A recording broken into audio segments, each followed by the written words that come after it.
Bismillah ar-Rahman ar-Rahim. Dear brothers and sisters, Assalamu alaikum wa rahmatullahi wa barakatuh, and welcome to this reflection on the 29th juz of the Quran, and for me, the final reflection of this blessed month, this quite unique month of Ramadan in this difficult time. I'm reflecting particularly on some verses from Surah Al-Insan, which is the last of the surahs that are contained within the 29th juz.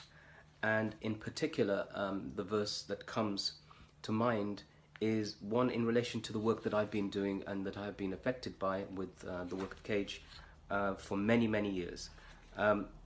And just before I go into that particular verse, I want to explain the context of it and what Allah subhanahu wa ta'ala is talking about, especially in relation to captives and being held and being chained. So Allah subhanahu wa ta'ala says, "Inna a'tadna lil kafirina salasila wa aghlalan wa sa'ira." So for the unbelievers, the people who disbelieve in the religion and the oneness of Allah subhanahu wa ta'ala, He has prepared chains and shackles. Now that's interesting because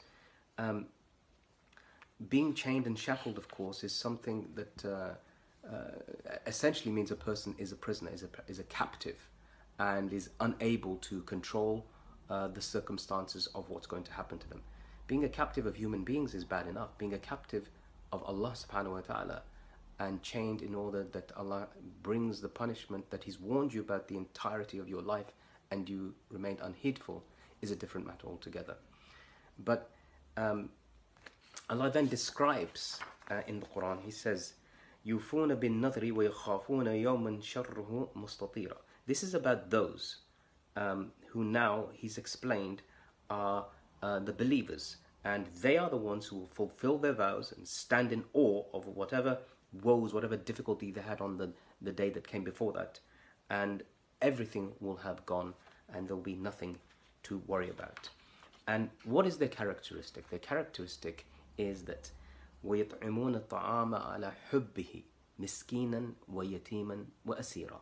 And they will spend from that which they love, feed from that which they love, that which is dear to them, to those who are the needy, the orphans, and the captives, the prisoners. So this category here, the prisoners in particular, is extremely important. The Prophet ﷺ said in the famous hadith, عُودُ الْمَرْضَى وَأَطْعِمُ الْجَائِعِ وَفُكُّ الْعَانِ, that visit the sick,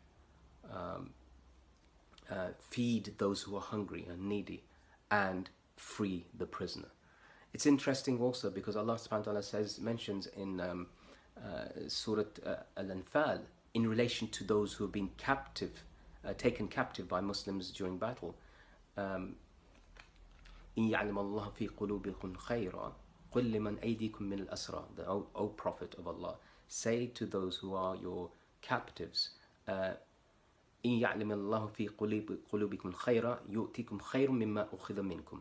That even with you who are captives, that if Allah knows that in your heart, those of you who in your heart have got goodness and decency, then you're going to be given better than what was taken from you. So Allah recognizes that your freedom has been taken from you, but He has given you the tidings of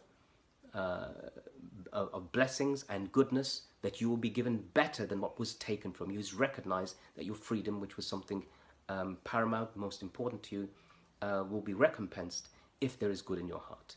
And so it's just this simple thing that Allah subhanahu wa ta'ala talks about captives in this dunya and the akhirah. Indeed, the Prophet ﷺ mentioned that this world that we live in is a prison. Ad-dunya sijn al-mu'min.